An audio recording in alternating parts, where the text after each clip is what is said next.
믿음의 선진들의 행적입니다. 33절부터 40절까지는요. 위에서 열거한 믿음의 사람들 또 열거되지 않은 그 믿음의 사람들이 어떻게 살았는가를 기록해 놓고 있는 그러한 말씀인데요. 중요하게 이제 봐야 될 이 33절부터 40절까지에서 가장 중요한 말씀은 증거를 받았으나 약속은 받지 못하였다라는 그러한 말씀입니다. 이것이 가장 중요하고 또 잘 이해해야 되는 그러한 말씀인데요. 33절 보시면 그들은 믿음으로 나라를 이기기도 하며 의를 행하기도 하며 약속을 받기도 하며 사자들의 입을 막기도 하며 라고 말씀하고 있습니다. 이 하며 넘어가는 이 사건은 성경에서 믿음의 사람들을 통해 이루어졌던 그러한 말씀들입니다. 그래서 이것이 무엇인지는 정확히 모르지만 이 내용은 무엇일 것이다 라고 우리가 능히 짐작해 볼 수 있죠. 나라를 이기기도 했다라는 것은 여호수아를 비롯한 이 사사들이 또 이스라엘의 왕들에 의해서 다른 나라들을 무찌르고 이겨가며 하나님의 약속의 땅을 접수했던 그런 것들을 의미하고요. 또 의를 행했다라는 말은 이스라엘의 사사들이나 제사장들 그리고 왕들이 의롭게 통치하고 하나님의 말씀을 가감없이 전했다. 이것이 믿음의 사람들이다 라고 말합니다. 약속을 받기도 했다라는 말이 또 나옵니다. 그리고 39절에는 약속을 받지 못하였다라는 말이 나와요. 하나는 약속을 받았고 하나는 약속을 받지 못했다. 앞과 뒤는 주제가 다릅니다. 약속을 받았다라는 말씀은 믿음의 선진들이 하나님의 말씀으로 그들에게 언약한 이렇게 될 것이다. 또 국가가 이렇게 될 것이다. 라는 은혜의 말씀들, 즉 복에 관한 말씀들이에요. 너희가 믿음으로 살면 이렇게 될 것이다. 내 앞에 순종하면 이렇게 될 것이다. 라는 약속을 받았다라는 말이에요. 잘 지키면, 즉 율법으로 대표되는 하나님의 말씀을 잘 지키면 너희가 복을 받을 것이다. 라는 것을 받았다라는 거예요. 39절에서 약속을 받지 못했다라는 것은 종말론적인 얘기입니다. 세상이 끝나는 날 너희가 어떻게 될 것이다 라는 약속을 그 시대에는 받지 못했다라는 거예요. 왜냐하면 그 시대에서는 하나님의 약속이 지키면 이러한 복을 주겠다라는 약속을 그들에게 주셨지만 종말론적인 마지막 날에 너희가 어떻게 될 것이다 라는 약속은 아직 받지 못하였다. 이렇게 말하는 것이죠. 그래서 최종적으로 생명을 얻어 영생하는 것이나 부활에 대해서 그들은 약속을 받지 못했다. 이렇게 말씀하고 있는 거예요. 불의 세력을 멸했다라는 건 사드락, 메삭, 아벳느고가 풀무불에 들어갔을 때 그 불이 그 믿음의 사람들을 건드리지 못했다라는 것을 뜻하고 있고요. 하나님의 권능으로 승리한 여러 사건들을 또 이야기하면서 칼날을 피하기도 하며 연약한 가운데 강하게 되기도 하며 전쟁에 용맹하게 되어 이방 사람들을 물리쳤다. 이런 말씀들도 나오고 있습니다. 그런데 문제는 35절에서 이제 아래를 보면 부활이라는 얘기가 나와요. 부활. 성경에서 부활을 가장 잘 알려면 고린도전서 15장을 봐야 됩니다. 고린도전서 15장에서 바울이 부활에 대해서 굉장히 자세하게 기록해 놓고 있습니다. 35절에 보면 이렇게 말해요. 여자들은 자기의 죽은 자들을 부활로 받아들이기도 하며 이렇게 말해요. 이게 뭘까? 죽은 자들을 여자들이 받았다. 성경에 보면요. 엘리야가 살렸던 사르밧 과부, 또 사르밧 과부의 아들 수넴 여인은 엘리사가 또 살려줍니다. 수넴 여인의 아들은. 또 신약에 오면 나인성의 과부나 나사로는 예수님께서 살려주세요. 이게 이제 여인들이 부활로 죽은 자들을 받았다라는 의미인데요. 왜 이걸 앞에다 얘기했냐면 죽은 사람이 살아나는 게 부활이죠. 그런데 이것은 부활이 무엇인가를 보여주는 모형 같은 거예요. 이게 진짜 부활이 아닙니다. 왜 그러냐면 우리가 생각할 때는 죽은 사람이 살아나는 것이 부활이잖아요. 정말로 죽었는데 엘리야나 엘리사나 예수님이 살려주셨어요.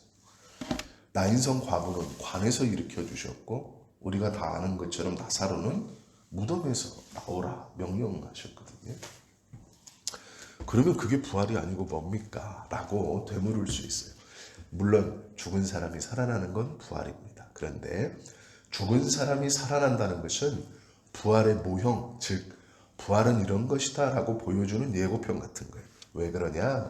이 네 사람 살아난 이 사르밧 과부의 아들, 수넴 여인의 아들, 나인성 과부의 아들, 또 나사로 모두 다시 죽었어요. 육신의 생명이 끊어졌다는 거예요. 즉 성경에서 보여주시는 부활에 대해서 이 부활의 모형을 보여줘요. 이게 뭐냐면 여인들이 부활로 말미암아 받은 거예요. 그리고 사람들은 그것을 통해서 부활이 다른 것이 아니라 죽는 몸이, 죽은 몸이 살아나는 것이 부활이구나.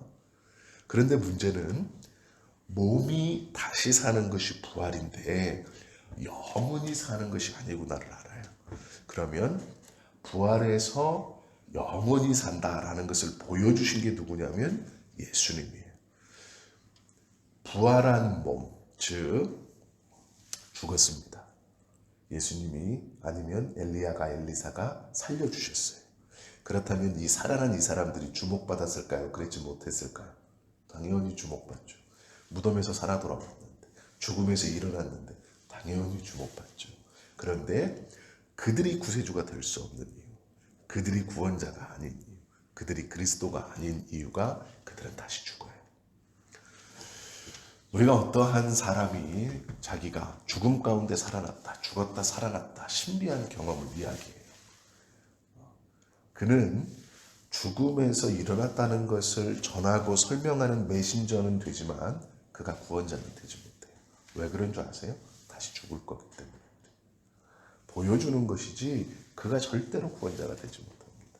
그래서 내가 아무리 죽었다가 살아났다고 말을 하고 그것이 또한 증명되어진 사건. 보세요. 사망진단서가 있습니다. 제가 3일 동안 이렇게 죽었다가 일어났습니다. 그렇다고 그가 구세주가 되지 못해요. 제가 죽어서 살아나는 방법을 알려드릴게요. 그렇게 하지 못한다는 거예요. 왜 그러냐면 그렇게 말하는 사람이 결국은 죽으니까 부활을 경험한 것이 그가 구세주라는 뜻이 아니에요. 왜요? 다시 죽기 때문이죠. 그런데 유일하게 예수님만은 부활하셔서 지금도 살아계신다. 그래서 성경에서 예수님을 왜 계속 살아계신 분으로 표현하냐면 예수님만이 구세주다. 제대로 된 부활의 첫 열매다. 이렇게 말씀하시는 거예요. 그래서 부활을 경험했다고 해서 그 사람들이 어떠한 간증을 아무리 잘한다고 해도 절대로 우리의 구원자가 될 수는 없다. 우리의 구원자는 예수 그리스도 한 분이시다라는 것을 우리가 좀 알아야 되는 거고요. 그 다음 말씀에 보면 더 좋은 부활을 얻고자 하여라는 말씀이 있어요.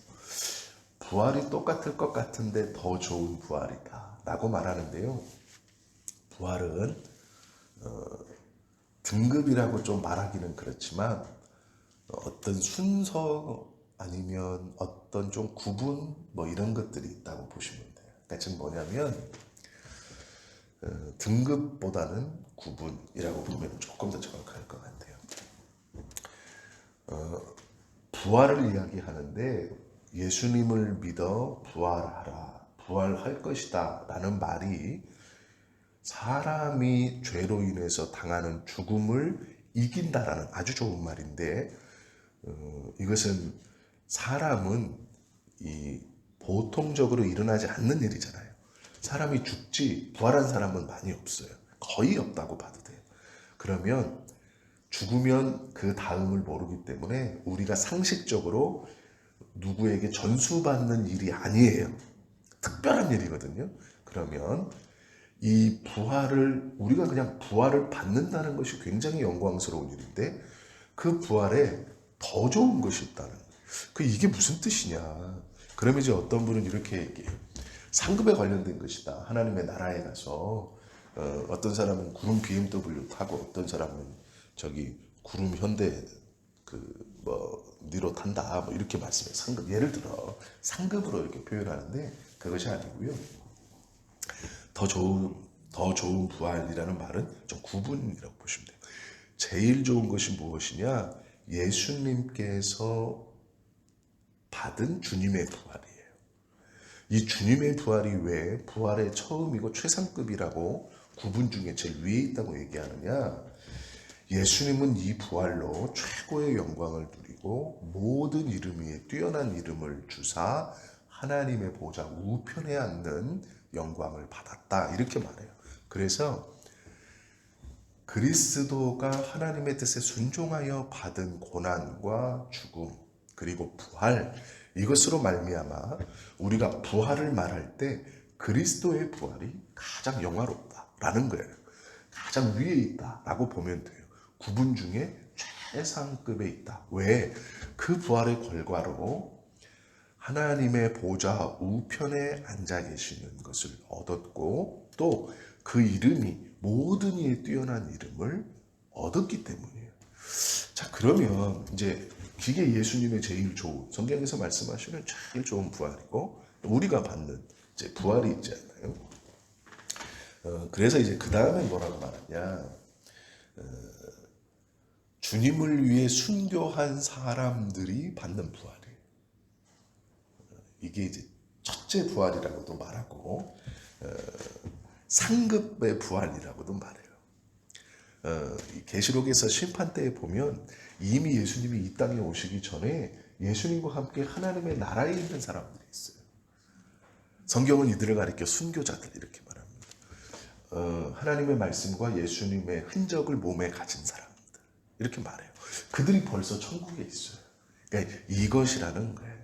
그리고 예수님이 오셔서 이제 우리가 맞는 부활인데 뭐 우리라고 하기에는 좀 그렇죠. 왜냐하면 우리 중에도 하나님의 말씀과 예수님의 흔적을 가지고 이 귀한 부활을 마주할 사람이 있을 수도 있잖아요. 우리는 모르지만 근데 이제 우리가 부활에 대해서 이렇게 맞이하게 되겠죠. 그런데 놀랍게도 성경은요 우리에게도 뭐라고 말씀하시냐면 권세를 준다. 5거울 10거울 다스릴 권세를 준다. 즉 너희에게도 이 상급의 개념이라고 좀 보기에는 그렇지만 그런 구분되어지는 것 중 좋은 것을 너희에게 준다. 이렇게 말씀하고 있어요. 왜 그러냐면 너희의 소속이 최고의 부활, 이 주님의 부활과 함께 따라오는 것이기 때문에 그래요. 우리의 부활이 우리가 독단적으로 하는 것이 아니라 최고의 부활, 주님의 부활과 함께 첫 열매가 되셔서 그것과 똑같은 열매를 맺는 것을 따라가기 때문에 우리에게도 하나님의 보좌 우편에 앉는다 이렇게 말씀하세요. 그러니까 그러한 동일한 부활을 우리로 허락해 주신다. 그러면 더 좋은 부활이라는 말은 뭐냐면 이렇게 하나님의 뜻에 더 순종해서 하나님의 뜻을 더 지키려고 노력해서 이 땅을 사는 믿음의 사람들은 그냥 그렇게 믿다가 죽어서 예수 믿고 천국 가면 되지라는 생각이 아니었고 이렇게 적극적으로 신앙을 위해 살았던 사람들은 더 좋은 부활을 꿈꿨다 이렇게 말하는 거예요. 어떤 의미인지 이해가 되시죠? 의미만 이해하시면 돼요. 그리고 이제 이러한 사람들을 뭐라고 한마디로 딱 정의하느냐 38절에 보면 이런 사람은 세상이 감당하지 못한다 이렇게 말하고 있습니다. 그러니까 이런 믿음 더 좋은 부활에 소망을 두고 이러한 믿음의 삶을 살아가는 사람들은 세상이 감당하지 못한다 이런 말이에요. 39절과 40절의 말씀은 구약과 신약을 연결시켜주는 매우 중요한 말씀인데요. 그들은 증거를 받았지만 약속은 받지 못하였다. 아까 이 말씀드린 그런 의미이고요. 우리가 조금 오늘은 좀 시간이 있으니까요. 고린도전서 15장을 좀 볼까요? 고린도전서 15장에서 부활을 이야기하면서 하나님이 우리를 위해서 더 좋은 것을 예비하신 것은 예수 그리스도로 말미암아 구원의 은혜를 우리에게 베푼다라는 거예요. 히브리서에 기록되어져 있는 믿음의 사람들이 어떻게 살았는가, 그것을 하나하나 굵직굵직한 사건을 기록해 놓고, 이러한 믿음을 가진 사람은 세상이 감당하지 못한다. 왜 이렇게 말씀하셨을까? 우리도 그러한 믿음으로 살아라 라는 권면이죠. 너희도 그 믿음으로 살아라 하는 말씀이에요. 우리가 믿음을 이야기할 때 여러 가지 것들이 있지만 결국은 성경에서 우리에게 가르쳐 주시는 것이 믿음이에요. 우리가 믿음이라고 얘기할 때 그 믿음이 항상 나에게 유익이 되고 도움이 되는 것 같지만 그렇지 않아요.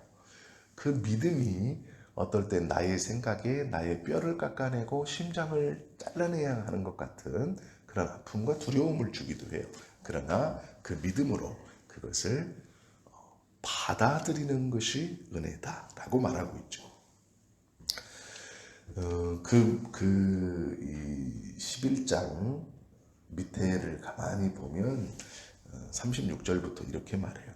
또 어떤 이들은 조롱과 채찍질 뿐 아니라 결박과 옥에 갇히는 시련도 받았으며 돌로 치는 것과 톱으로 켜는 것과 시험과 칼로 죽임을 당하고 양과 염소의 가죽을 입고 유리하여 궁핍과 환난과 학대를 받았다라고 말해요. 이것이 믿음의 사람들의 삶이라면 우리가 생각하는 믿음, 나에게 좋은 것, 나에게 편한 것, 내 마음에 쏙 드는 것을 주십시오라는 것은 어쩌면 성경에서 말씀하시는 믿음의 선진들의 삶과는 거리가 먼 거예요. 그러면 하나님이 우리에게 원하시는 믿음이 도대체 무엇일까 깊게 고민해 봐야 돼요. 그리고 내가 이 믿음에 들어섰다는 것이 소위 말로 꽃길을 걷는다는 건 아니라는 것을 분명히 알 수 있어야 돼요. 이러한 각오가 필요하다. 그리고 이러한 것이 믿음이다라는 거예요. 왜 그러느냐? 더 좋은 것을 예비하셨은지. 우리가 아니면 그들로 온전함을 이루지 못하게 하려 하심이라. 이러한 믿음으로 살아가는 이유는 더 좋은 것을 꿈꾸기 때문이에요. 어떤 의미인지를 하나님께서 우리 개인에게 다 주셨을 것이라고 확신합니다. 기도하시겠습니다.